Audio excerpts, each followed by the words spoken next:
Hello बच्चों, good morning.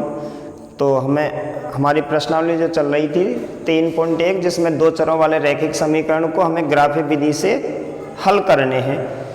तो प्रत्येक दिन हमें अपनी क्लास को व्यवस्थित रूप से लेना है, जिससे जब तक हमारी ऑनलाइन चलती है, मतलब बीच में हमें छोड़ना नहीं है। और जैसे ऑनलाइन बंद होंगी उसके बाद में ऑफलाइन स्टार्ट कर देंगे, उससे आगे चालू कर देंगे, ठीक है ना। तो अब अपना क्वेश्चन नंबर दूसरा चल रहा था, उसमें क्वेश्चन नंबर दूसरा है, क्रिकेट टीम के कोच ने 3900 रुपये में 3 बल्ले और 6 गेंद खरीदी। क्रिकेट टीम के कोच ने 3900 रुपये में 3 बल्ले और 6 गेंद खरीदी। बाद में उसने एक और बल्ला उसी प्रकार की 3 गेंद 1300 रुपये में खरीदी। उसी प्रकार से जैसे पहले बल्ला था और उसी तरीक़ा से गेंद थी, वो एक बल्ला और 3 गेंद उसने 1300 रुपये में खरीदी। इस स्थिति को बीजगणितीय तथा ज्यामितीय रूप में व्यक्त कीजिए। तो सबसे पहले हम एक बल्ले का मूल्य और एक गेंद का मूल्य मान लेते हैं। तो हमें सबसे पहले यहाँ पे माना एक बल्ले का मूल्य बराबर x रुपये मान लेते हैं। माना जो एक बल्ले की कीमत है उसकी हमें जो कीमत मान ली वो x रुपये मान लिया। इसी तरीक़ा से एक गेंद की कीमत, एक गेंद का मूल्य बराबर हमने क्या मान लिया है, y रुपये मान लिया है। अब हमें यहाँ पे करना है प्रश्नानुसार। जैसे वो प्रश्न के अनुसार क्या कहता है कि उसने क्या क्या चीज़ खरीदी है, कितना मैटर उसने खरीदा है, तो उसके बारे में हमें प्रश्नानुसार में लेना है। तो सबसे पहले उसने क्या कहा था कि 3 बल्ले, कितने, 3 बल्ले तथा 6 गेंद, यहाँ लिखेंगे 3 बल्ले प्लस 6 गेंद का मूल्य बराबर उसने 3900 रुपये दिया था। जब वो सबसे पहले वो दुकान पर गया था तो उसने 3 बल्ले प्लस 6 गेंद का जो मूल्य दिया था वो 3900 रुपये उस दुकानदार को उसने खर्च कर दिए। तो मान चलो एक बल्ला जो है वो x रुपये का है, एक जो बल्ला है उसकी जो कीमत है वो x रुपये है। तो 3 बल्ले की कीमत कितनी होगी, 3x रुपये। तो यहाँ पे सबसे पहले जो समीकरण बनेगा वो 3x प्लस एक गेंद का मूल्य y रुपये है, तो 6 गेंद का मूल्य जो होगा वो 6y रुपये होगा। तो 3x plus 6y is equal to total कितने रुपए दिए थे उसने, 3900 रुपये। तो ये हो गया अपना फर्स्ट समीकरण, फर्स्ट समीकरण हो गया। इसी तरीक़ा से उसने बाद में जब दोबारा वो उसी दुकान पर गया था तो उसने उसी प्रकार का बल्ला, उसी प्रकार की जो गेंद खरीदी थी, वो एक बल्ला, कितना बल्ला, एक बल्ला प्लस उसके साथ में 3 गेंद खरीदी का जो मूल्य दिया था वो उसने दिया था 1300 रुपये। कितना दिया था, 1300 रुपये। तो इसमें मान चलो एक बल्ला की जो कीमत है वो हमने x मानी है, तो यहाँ पे x प्लस एक गेंद की कीमत जो मानी थी हमने y, तो 3 गेंद की जो कीमत होगी वो कितनी होगी, इसमें 3y इज इक्वल टू उसने जो रुपये दिए थे वो 1300 रुपये दिए थे। तो इस तरीक़ा से ये हो गया अपना समीकरण कितना, 2। अब अपने पास में दोनों समीकरण तो आ गए। अब हमें इनको ज्यामितीय यानी कि बीजगणितीय विधि से या हमें आलेखीय विधि से इसका हमें ग्राफ तैयार करना है। तो अब यहाँ पे हम लिख देते हैं आलेखीय विधि, ठीक है ना, आलेखीय विधि। और डेट्स ऑफ मैंने बताया था कि इसमें जो प्रश्नावली में से जो 6 नंबर का आएगा, जो इस प्रश्नावली में से 6 नंबर का जो क्वेश्चन आएगा वो ग्राफ का आएगा। अधिकतर जो भाषा वाला संबंधित जो जितने भी सवाल हैं उनमें से अधिकतर वही आता है, ठीक है ना। तो इस तरीका से हमें एक ग्राफीय विधि से हल करना है। तो ग्राफीय विधि से हल करने के लिए सबसे पहले हमें जो पहला समीकरण है उसको उतार लेते हैं। यहाँ पे 3x प्लस 6y बराबर 3900 रुपये, और इधर x प्लस 3y बराबर कितना है, 1300 रुपये। ये दोनों समीकरण हमने उतार लिए। इसमें हमें अभी यहाँ पे क्या करना है कि 3x को रखना है यहाँ पे, क्या रखना है 3x को बराबर अपने पास में, सॉरी यहाँ पे 3900 रुपये हैं, कितने यहाँ पे 3900 रुपये। 3x को यहाँ पे रखना है तो यहाँ पे कितने अपने 3900 रुपये, उसमें से इधर ये 6y जाएंगे तो किसके हो जाएंगे माइनस के हो जाएंगे, और हमें यहाँ पे सिर्फ किसका मान रखना है x का, तो बराबर 3900 माइनस 6y अपॉन कितना चला जाएगा 3। अब हमें इसके यहाँ पे बॉक्स बनाने हैं, यहाँ पे क्या बनाना है इसका बॉक्स बनाने हैं, और कम से कम बॉक्सों में केवल 2 मान ज्ञात करने हैं। ऐसे इधर देख लें तो यहाँ पे भी हमें क्या रखना है x रखना है, x रखने के बाद में बराबर उधर देखते हैं तो अपने पास में कितना है 1300 है, माइनस 3y चला जाएगा। अब हमें यहाँ पे भी एक बॉक्स तैयार करना है जिसमें हमारे कम से कम 2 मान होने चाहिए, ठीक है ना। अगर कोई भी छात्र अगर ग्राफ करना चाहता है और ग्राफ में अगर ये दोनों बॉक्सों के जो मान हैं अगर वो मान सही है तो निश्चित वो ग्राफ सही जाएगा। तो अब देखते हैं इसमें मान रखने का, तो यहाँ पे हमें y का मान स्टार्ट करना है। y का मान हम 0 से स्टार्ट कर सकते हैं, 0 1 2 3 4 जितने भी हैं उसके हिसाब से हम यहाँ पे मान ज्ञात कर सकते हैं। तो y का मान अगर यहाँ पे हम 0 रख के देखते हैं तो 6 इंटू 0 करेंगे तो 0 हो गया यहाँ पे, ठीक है ना, 0 हो गया। तो इस जगह पे 0 हो गया तो सीधा 3 का भाग 13 में दे देते हैं। 3 का भाग कितने में दे देते हैं 3900 में, 3 का भाग कितने में देते हैं 3900 में, तो कितना आ जाएगा 1300 आ जाएगा। कितना आ गया 1300, ठीक है ना। अब उसके बाद में यहाँ पे 0 रखा तो कितने आ गए अपने 1300 आ गए। अब यहाँ पे 1 रखें तो 6 1 कम 6, 39 से में 6 घटाएंगे तो बहुत छोटी संख्या है, क्या है बहुत छोटी। तो यहाँ पे बड़ी संख्या रख लेते हैं, कोई दिक्कत हो रही है। इस जगह पे हम खूब बड़ी संख्या रख सकते हैं, कोई भी रख सकते हैं, जैसे 100 है 200 है 300 है 400 है, जो भी है उस तरीका से हम रख सकते हैं। तो यहाँ पे 100 रख के देखते हैं, 100 गुणा 6 करें 600 हो गई, और 3900 में से 600 घटाएंगे, 3900 में से 600 घटाएंगे जब कितने बच्चे 1300, 1300 में 3 का भाग देंगे तो 11 से आ गया। तो यहाँ पे कितना रख लेते हैं हम 100 रख लेते हैं। तो 100 का गुणा 6 से करेंगे 600, 3900 में से 600 घटाएंगे जब कितने बच्चे 3300, और 3300 में 3 का भाग देंगे जब कितने आ गए अपने यहाँ पे 1100 आ गए, ठीक है ना। इस तरीका से जैसे हमने यहाँ पे निकाले मान, ऐसे हमें यहाँ पे 2 मान निकालने हैं।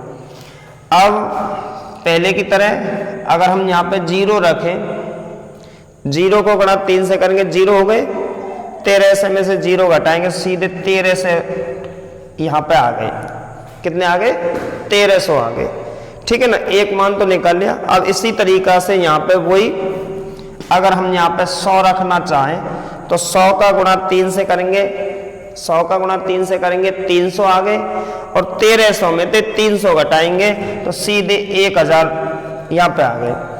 अब हमें इन दोनों के आधार से ग्राफ तैयार करना है। इन दोनों के आधार से क्या तैयार करना है, ग्राफ तैयार करना है। एक बार और देख लेते हैं कि माना एक बल्ले का मूल्य हमने x रुपये माना है और एक गेंद का मूल्य हमने बराबर क्या माना है y रुपये माना है। अब प्रश्नानुसार हमारे पास में पहली स्थिति में 3 बल्ले प्लस 6 गेंद का जो मूल्य था वो 3900 रुपये था, ठीक है ना। कितना है 3900 रुपये। अब एक बल्ले का जो मूल्य माना है हमने x माना है, तो 3 बल्ले का जो मूल्य होगा वो कितना होगा 3x। तो 3x प्लस एक गेंद का मूल्य y रुपये, तो 6 गेंद का मूल्य कितना होगा 6y, और 3x प्लस 6y बराबर 3900। ये अपना फर्स्ट समीकरण बन गया। दूसरा जो समीकरण दे रखा है वो एक बल्ला प्लस 3 गेंद का मूल्य बराबर कितना है 1300 रुपये।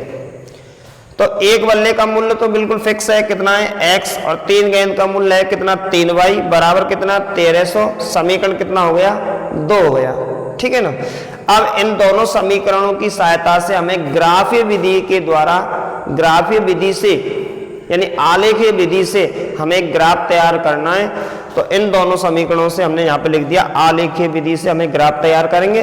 तो पहला समीकरण हमने यहाँ पर उतार दिया 3x + 6y = 3900 और दूसरा समीकरण है x + 3y = 1300। ठीक है ना, ये दोनों समीकरण उतार दिए हमने। अब यहाँ पे हमें या तो x रखना है या y रखना है, तो हमें हमेशा ज्यादातर कोशिश करेंगे x रखेंगे। ठीक है ना, तो यहाँ पे हमने 3x रखा बराबर पक्षांतरण किया है 3900 अपने पहले से ही है, 6y उधर जाएंगे तो किसके हो जाएंगे माइनस के, और x बराबर 3900 - 6y बटे कितना आ जाएगा 3 आ जाएगा। ठीक है ना, इधर तो बिल्कुल सरल है, x बराबर 1300 माइनस कितना चला जाएगा 3y। अब हमें मान रखने, ठीक है ना, मान रखने हमें, देखो यहाँ पे 0 रखेंगे, यहाँ पे क्या रखेंगे 0, 0 का इंटू 6 से करेंगे, यहाँ पे 0 हो गया। अब सीधा है कि 3 का भाग 3900 में देना है, तो 3 का भाग 39 में 13 थी 3900 यानी 1300 बार जाएगा। 0 रखने पर 1300 आया है। अब यहाँ पे हम खूब बड़ी संख्या रख सकते हैं, कोई जरूरी नहीं कि 1 2 3 4 ही रखें, यहाँ पे खूब ऐसी खूब बड़ी संख्या रख सकते हैं कि यहाँ पे 100 रख दिया हमने, 100 को गुणा 6 से करेंगे 600 हो गया। अब 3900 में से 600 घटाएंगे, 3900 में 600 घटाएंगे जब 3300 बचे, और 3300 में हमें 3 का भाग देना है तो कितने आए 1100, यानी 100 रखने पर 1100 आए। ठीक है ना, दोनों मान हमने कंप्लीट कर लिए। अब इसी तरीका से यहाँ पे सबसे पहले हमें 0 रखना है। अब 0 का इंटू 3 से करेंगे तो 0 हो गया, और 1300 में से 0 घटाएंगे तो वो 13 से 1300 बचे। ठीक है ना, अब उसके बाद में फिर दोबारा से बड़ी संख्या लेंगे, जैसे यहाँ पे 100 लिया है, 100 का गुणा 3 से करेंगे 300, 1300 में 300 घटाए जब कितने बचे 1100। तो अपने यानी बॉक्स जब बन जाते हैं तो ये समझो कि ग्राफ अपना बिल्कुल कंप्लीट तैयार हो जाएगा, कि सबसे ज्यादा जो मेहनत है अपनी इन दोनों बॉक्सों में बनाने पर है। तो हमारे बॉक्स कंप्लीट है।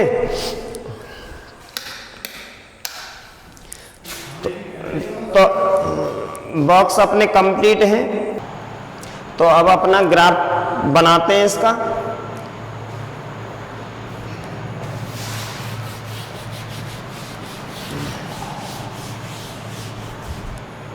चलो तो एक बार इसको नोट कर लो, उसके बाद में ऊपर ग्राफ बना देंगे।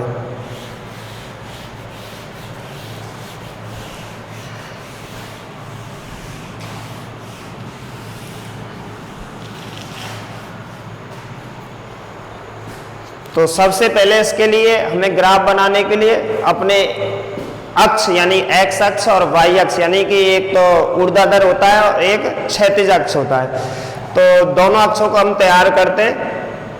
क्योंकि हमारे देखो दोनों मान अधिकतर प्लस में हैं, यानी कि जो भी कोई वस्तु की कीमत जो आएगी वो अधिकतर किस में आती है प्लस में आती है, माइनस में तो जाती नहीं है। तो हमें जो प्लस वाला खाना है पहला चतुर्थांश है वो हमें बड़ा रखना है। तो उसके लिए सबसे पहले हमें इस तरीका से अक्ष बनाएंगे।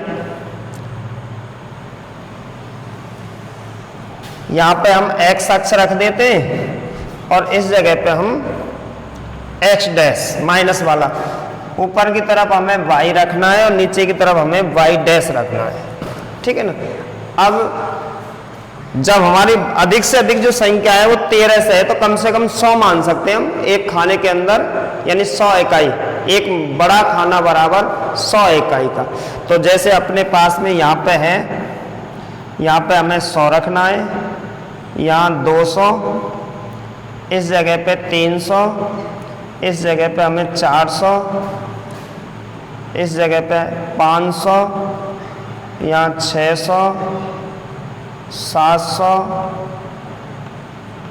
800, 900, 1000, 1100, 1200, 1300 और चलो यहाँ पे x मान लेते हैं। ठीक है ना, बड़ी संख्या में आएगा, हमने पहले ही बात बता रहा था इस तरीका से। यहाँ पे जो है अपना -100, यहाँ पे -200, इतना ही बहुत है, -100 और यहाँ पे -200। यहाँ पे 100, 200, 300, 400, 500, 600, 700 और आवश्यकता पड़ेगी तो और बड़ा बना लेंगे। ठीक है ना।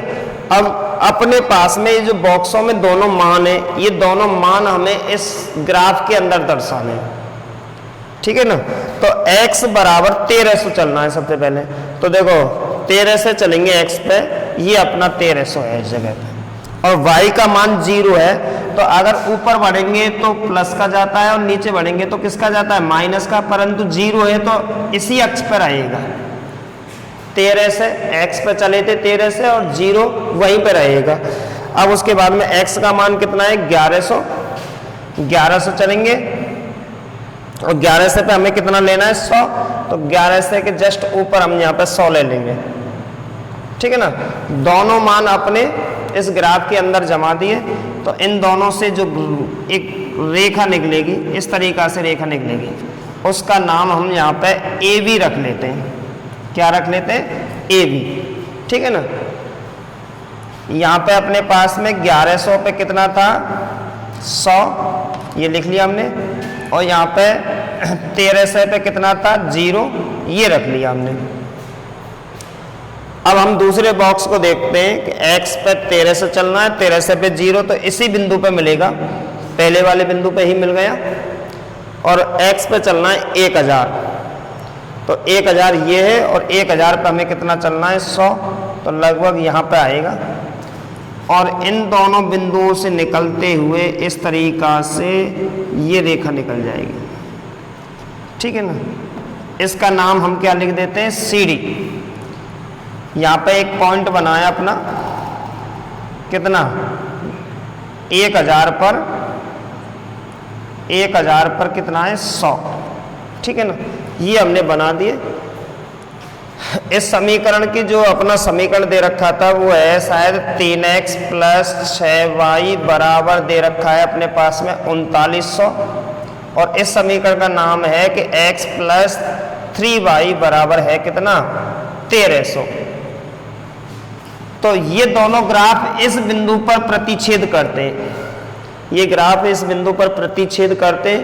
तो इसमें जो अगला मान है वो x का होता है और पिछला मान किसका होता है, y का। तो यानी कि x का मान जो आया है वो 1300 आया है, y का मान कितना आया, 0। तो कहने का मतलब है जो यहाँ हमने बल्ले की कीमत जो मानी थी वो 13 से आ चुकी है, और जो गेंद की कीमत है वो 0 है। मतलब कहने का अर्थ है कि शायद बल्ले के साथ में, एक बल्ले के साथ में 3 गेंद वो शायद फ्री दी है उसने, 3 गेंद या 2 गेंद जो भी है। तो गेंद की जो कीमत है वो फ्री मानी गई इसमें। सिर्फ उस दुकानदार ने जो बल्ले की कीमत लगाई है वो 1300 रुपये लगाई है, 1300 के साथ में गेंद फ्री दे दी है। ठीक है ना। तो अब लास्ट में जो आंसर लिखना है हमें, यहाँ पर पैमाना और लिख लेते हैं। चलो यहाँ पर लिख लेते हैं, माना एक बड़ा खाना बराबर 100 इकाई, क्योंकि एक के अंदर हमने 100 इकाई मानी है। ठीक है ना। ये अपना पैमाना हो गया।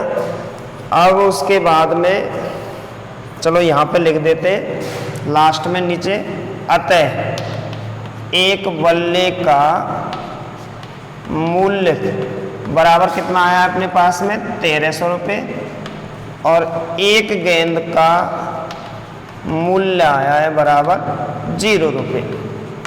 ठीक है ना। तो ये अपना ग्राफ कंप्लीट है उसका। ठीक है। तो अब इसी तरीका से एक बार इसको नोट कर सकते हैं, और अब अगला सवाल लेते हैं।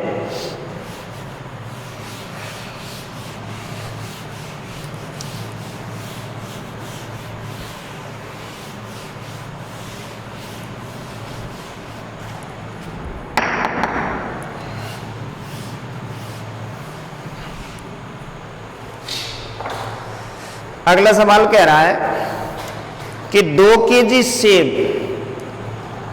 केजी सेब और 1 केजी अंगूर का जो मूल्य दे रखा है किसी दिन का वो 160 रुपये है। 1 महीने बाद 4 केजी सेब और 2 केजी अंगूर का जो मूल्य है वो 300 रुपये हो जाता है। इस स्थिति को बीजगणितीय तथा ज्यामितीय रूपों में व्यक्त करना है हमें, ठीक है ना। तो अब हमने जो दुकान पर जाकर जो खरीदा है वो क्या खरीदा है, एक तो सेब खरीदा है और एक क्या खरीदा है, अंगूर। तो हम मान लेते हैं 1 किलो के हिसाब से मान लेते हैं कि 1 किलो जो सेब है उसका मूल्य कितना है और 1 केजी अंगूर का मूल्य वो कितना है। तो 1 किलो के हिसाब से 1 केजी के हिसाब से तो चलेंगे ना। तो सबसे पहले क्वेश्चन नंबर 3 आ गया अपना कि माना 1 केजी सेब का मूल्य बराबर x रुपये। माना 1 केजी सेब का मूल्य बराबर कितना है, x रुपये, और 1 केजी अंगूर का मूल्य, 1 केजी अंगूर का मूल्य बराबर है y रुपये। चलो दोनों चीज मान ली हमने कि 1 केजी जो सेब है उसका मूल्य हमने x रुपये मान लिया और 1 केजी अंगूर का मूल्य हमने कितना मान लिया, y रुपये मान लिया। अब हमें यहाँ में प्रश्नानुसार में चलना है। प्रश्नानुसार, अब प्रश्नानुसार में सबसे पहले वो किताब के हिसाब से चलना है कि 2 केजी सेब खरीदे उसने। तो यहाँ पे लिखना है हमें 2 केजी सेब, एक तो इसका मूल्य, किसका मूल्य, 2 केजी सेब का मूल्य, प्लस और उसमें दे रखा है 1 केजी अंगूर, 1 केजी अंगूर का मूल्य बराबर, यानी कि दोनों खरीदे उसने एक साथ में। क्या क्या चीज खरीदे कि 2 केजी तो सेब खरीदे उसने, प्लस 1 केजी अंगूर खरीदे, और दोनों के मूल्य एक साथ में उसने रुपए दे दिया, उसकी कीमत को अदा कर दिया। तो कितने अदा किए थे उसने, 160 रुपये। उस दुकानदार को उसने 160 रुपये दे दिए, ठीक है ना। अब इसके आधार से हमें इसका समीकरण बनाना है। तो सबसे पहले मान चलो 1 केजी अंगूर का मूल्य हमने x माना है, सेब का मूल्य x माना है, तो 2 केजी का कितना होगा, 2x होगा, प्लस 1 केजी अंगूर का मूल्य हमने y माना है, तो y है ही अपने पास में, बराबर कितना है 160, और ये अपना हुआ है समीकरण 1।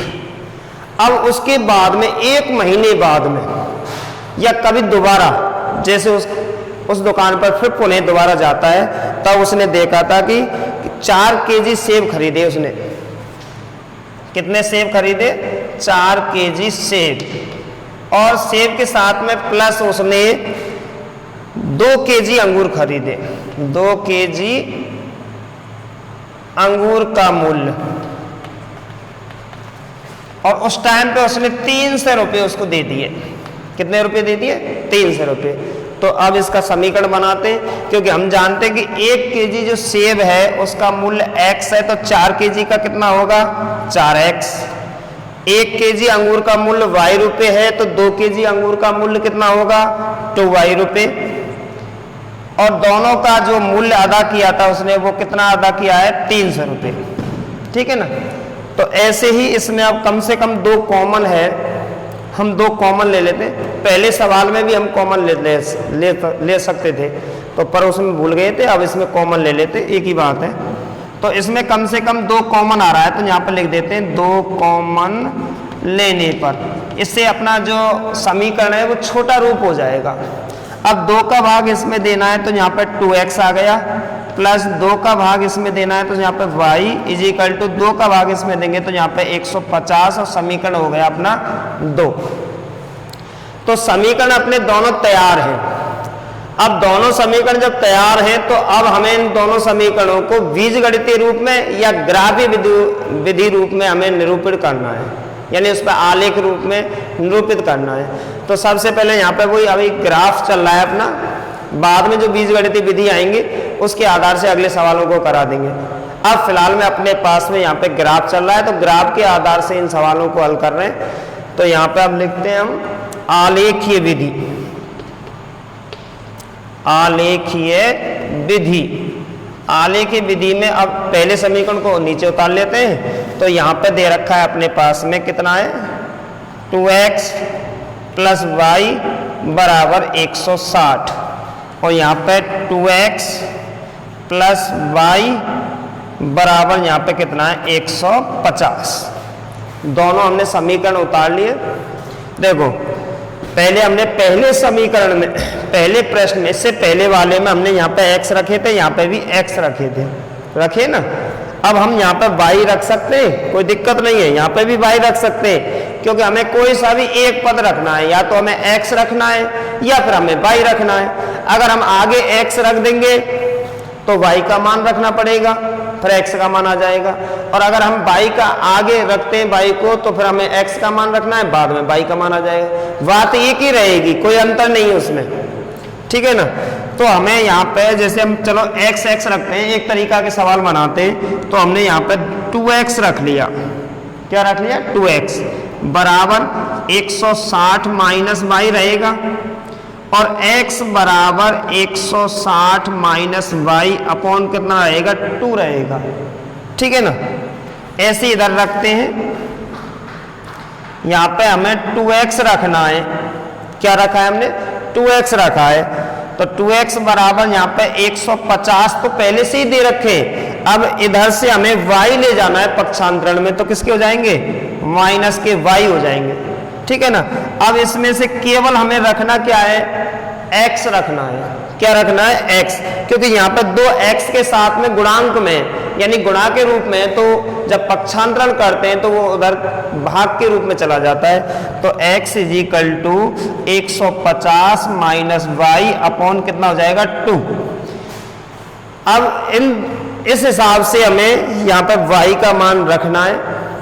y का मान रखकर इसमें से इसको घटाकर 2 का भाग देना है, सीधा x का मान आ जाएगा। और ऐसे इसमें भी y का मान रखना है, और इसमें से इसको घटाकर 2 का भाग देकर यानी x का मान आ जाएगा। तो हम इस तरीका से भी कर सकते हैं उसको, जो मैंने पहले ग्राफ में समझा दिया है। और अगर आप देखते हैं, अगर हम आगे x ना रखकर हम आगे y भी रख सकते हैं, पर y यहाँ पे जो भी रखना है यहाँ पे प्लस का मान आना चाहिए, नहीं तो पक्षांतरण में तुमसे यानी सवाल में मिस्टेक यानी गड़बड़ी हो सकती है, ठीक है ना। जैसे हम बाई चांस यहाँ पे y रखें और y यहाँ पे किसका हो? माइनस का, तो माइनस y रखनी पड़ेगी, फिर माइनस को उधर पहुंचाएंगे तो तुमसे सवाल गलत हो सकता है। तो इस हिसाब से या तो हमें x रखना है या y रखना है, पर x और y में कम से कम दोनों प्लस के तो होने चाहिए, कोई सा भी, या तो x का या y का, ठीक है ना। तो अब दोनों प्लस के, तो कोई दिक्कत नहीं है। अब हम y को रख के देखते हैं इस जगह पे। अब जैसे इस जगह पे हमें y रखना है, y रख लिया, 160 उधर जाएंगे, माइनस के कितने हो जाएंगे? 2x, ठीक है। ऐसे इधर भी रख सकते हैं, y बराबर 150 माइनस के 2x। अब इसके हमें यहाँ पे बॉक्स बनाने, तो यहाँ पे बॉक्स बना लेते हैं। बॉक्स में कम से कम 2 मान, अधिक से अधिक आप कितने भी मान ले सकते हैं। कम से कम 2 मान और अधिक से अधिक आप कितने भी ले सकते हैं। तो दोबारा से यहाँ पे भी एक समीकरण हमने बॉक्स बना दिया, और यहाँ पे भी हम x y रख लेते हैं। अब ध्यान रखना है कि यहाँ पे x का मान रखना है। किसका मान रखना है? x का। x का मान खूब बड़ी संख्या है, यहाँ पे अपने पास में सीधा मान रख सकते हैं, 40, 50, 60, 70, 80 जो भी है, लगभग 10 के मानों के गुणज में। तो यहाँ पे हम x का मान 40 रखते हैं। इस जगह पे x का मान कितना रखते हैं? चलो 50 रख दिया हमने। सॉरी, किसकी जगह पे रखना है? x की जगह पे। तो x के मान कितना रख दिया हमने? कम से कम 50। तो 50 का इंटू 2 से करेंगे, 50 गुणा 2 करेंगे, 100 हो गया। और 160 में से 100 घटाना है, तो सीधा y का मान कितना आ गया? 60 आ गया, ठीक है ना। एक बार और देखो कोने कि x का मान हमने 50 रखा है। इस जगह पे कितना रखा है? 50। तो 50 का गुणा 2 से करेंगे, कितने हुए? 100 हो गए। 160 में से 100 घटाना है, 160 में से कितना घटाना है? 100। तो कितने बचे? 60 बचे। अब इसी तरीका से यहाँ पे हम x का मान 60 भी ले सकते हैं। अगर 60 का गुणा 2 से करेंगे 120, 60 गुणा 2 करेंगे कितना आया? 120। अब 160 में से 120 घटाएंगे तो यहाँ पे कितना आ गया? 40 आ गया। तो लगभग दोनों मान समान है, बराबर की कंडीशन में आए हैं, ठीक है ना। हमें पैमाना भी मानने में कोई समस्या नहीं आएगी। ऐसे यहाँ पे देखते हैं हम कि y का मान 40 रख के देखते हैं या 50 रख के देखते हैं। x का मान पुनः दोबारा 50 रखा है दूसरे भी, तो x का मान जब हमने 50 रखा है, 50 का गुणा 2 से करेंगे वही 100 दोबारा से, और 150 में से 100 घटाएंगे तो 50 ही अपने यहाँ पे y का मान भी 50 आ गया है। ठीक है ना। अब यहाँ पे हमें 60 रखना है या 40 रखना है, वो आपकी इच्छा पर निर्भर करता है। 40 रख लेते हैं। 40 का गुणा 2 से करेंगे, 40 का गुणा 2 से करेंगे 80, और 150 में से 80 घटाएंगे तो यहाँ पे कितना आ गया अपने पास में 70 आ गया। और मैंने पहले भी एक बार बताया था कि हम ऊपर से सवाल को जब करके लेके आते हैं समीकरण बन जाते हैं, कोई बड़ी समस्या नहीं है समीकरण बनाने में, समीकरण बन जाते हैं, बहुत सरल आते हैं समीकरण। पर जब यहाँ पे हम ग्राफ या आलेखी विधि से जब सवाल को हल करते हैं, यहाँ पे हमें x का मान आगे रखकर या y का मान आगे रखकर फिर उनका क्या करते हैं, हम पक्षांतरण करते हैं। तो यहाँ पे समस्या इस जगह पे आती है कि हम बॉक्सों में 2 मान निकालना बहुत कम सीखते हैं, और इसमें ऐसी बड़ी कोई समस्या नहीं है, सिर्फ जोड़ बाकी गुणा भाग का काम है। आराम से अगर रफ में हमें ये करने, रफ में एक एक जोड़ बाकी गुणा भाग करें तो आराम से 2 मान निकाल सकते हैं। ठीक है ना। इस तरीका से इसमें भी 2 मान निकालते हैं। और ये मैं बार बार बता रहा हूं कि यदि ये 2 मान बिल्कुल सही स्थिति में आपने निकाले तो निश्चित है ग्राफ आपका बिल्कुल सही जाएगा। अगर बॉक्सों में बहुत से टीचर 3-3, 4-4 मान निकालते हैं, मैं सिर्फ 2 मानों से ही आपको ग्राफ समझा रहा हूं। मैंने तो ये कहा है कि ये दोनों मान ये बिल्कुल सही स्थिति में आने चाहिए। अगर 2 मान स्थिति में सही स्थिति में तो आपका ग्राफ बिल्कुल निश्चित सही जाएगा। ठीक है ना। तो एक बार इसको आप नोट कर लें, फिर मैं इसका ग्राफ इससे ऊपर ऊपर बना दूंगा, क्योंकि मुझे सिर्फ ये दोनों बॉक्स चाहिए। ठीक है, तो एक बार नोट कर लो।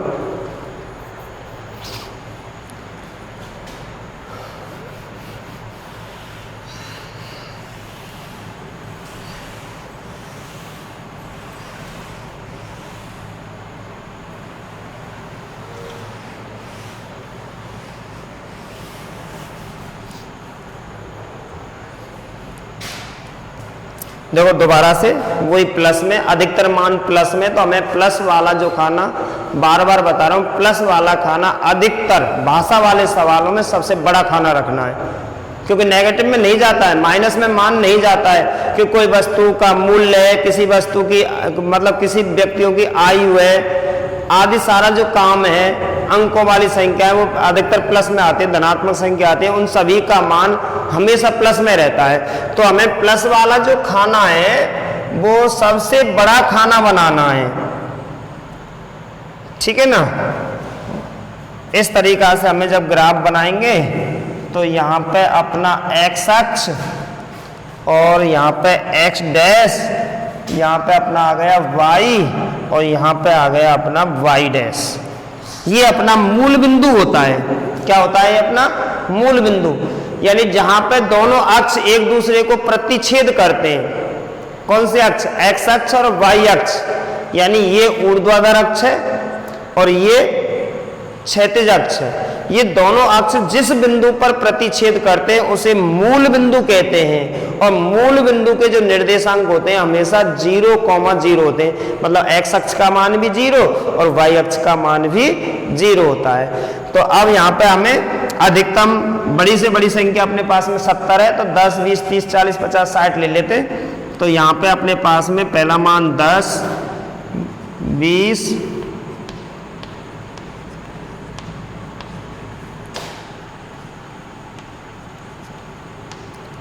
80 हो गया। इधर -10, -20, ऐसे ही यहाँ पे 10, 20, 30, 40, 50, 60, 70, 80। ठीक है, और जरूरत के अनुसार आगे मान ले लेंगे। तो अब हमें ये दोनों जो अपने बॉक्स हैं इसमें अंकित करने हैं। तो अंकित करने के लिए x का मान 50 ढूंढते हैं। तो x का मान प्लस में है ना, तो 0, 10, 20, 30, 40, 10, 20, 30, 40, 50 और 50 पर y का मान 60 देखते हैं तो 50 के सीधे ले जाएंगे और जहाँ पे 60 आ जाएगा इस तरीक़ा से यहाँ पे 60 आ जाएगा और इस बिंदु को हम यहाँ पे अंकित कर देंगे।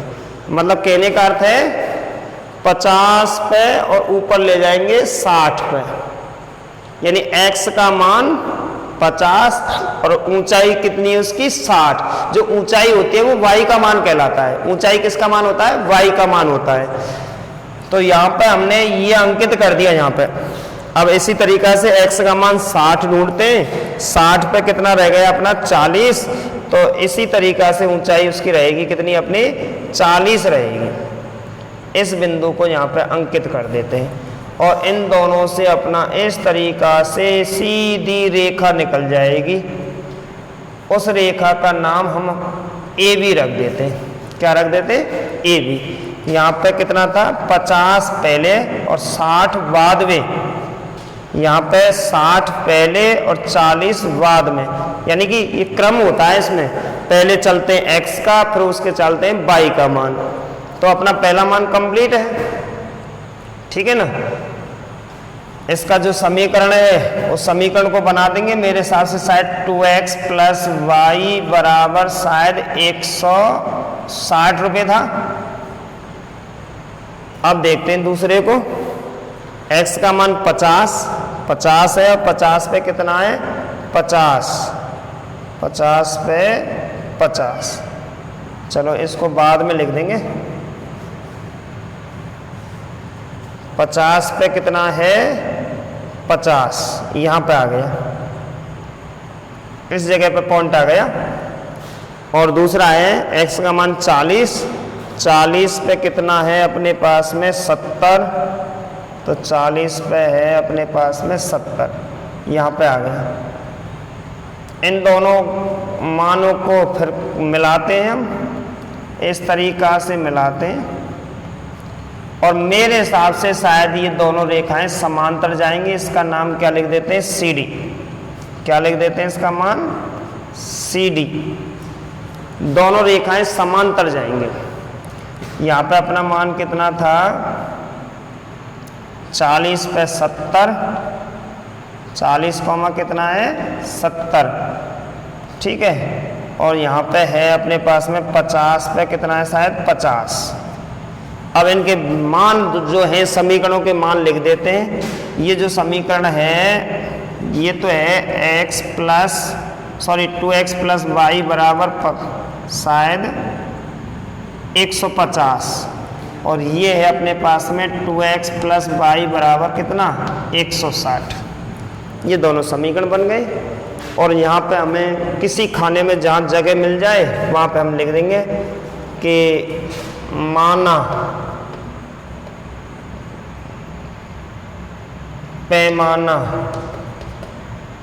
एक बड़ा खाना बराबर 10 इकाई, ठीक है। इस तरीक़ा से अपना, तो इसमें दोनों जब रेखाएं समांतर जाएंगी तो हमारे जो सेब और अंगूर की जो कीमत है वो नहीं निकल सकती है, क्योंकि जब रेखाएं समांतर जाएंगी आपस में एक दूसरे को प्रतिच्छेद नहीं कर रही हैं तो हम सेब और अंगूर का मूल्य भी ज्ञात नहीं कर सकते, ठीक है ना। तो एक बार इसको नोट कर सकते हैं।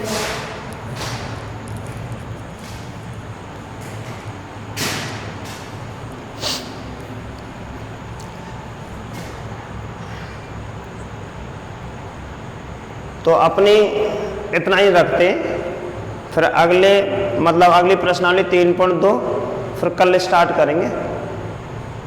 एक बार आप नोट करके और अगली प्रश्नावली को हम कल से स्टार्ट करेंगे।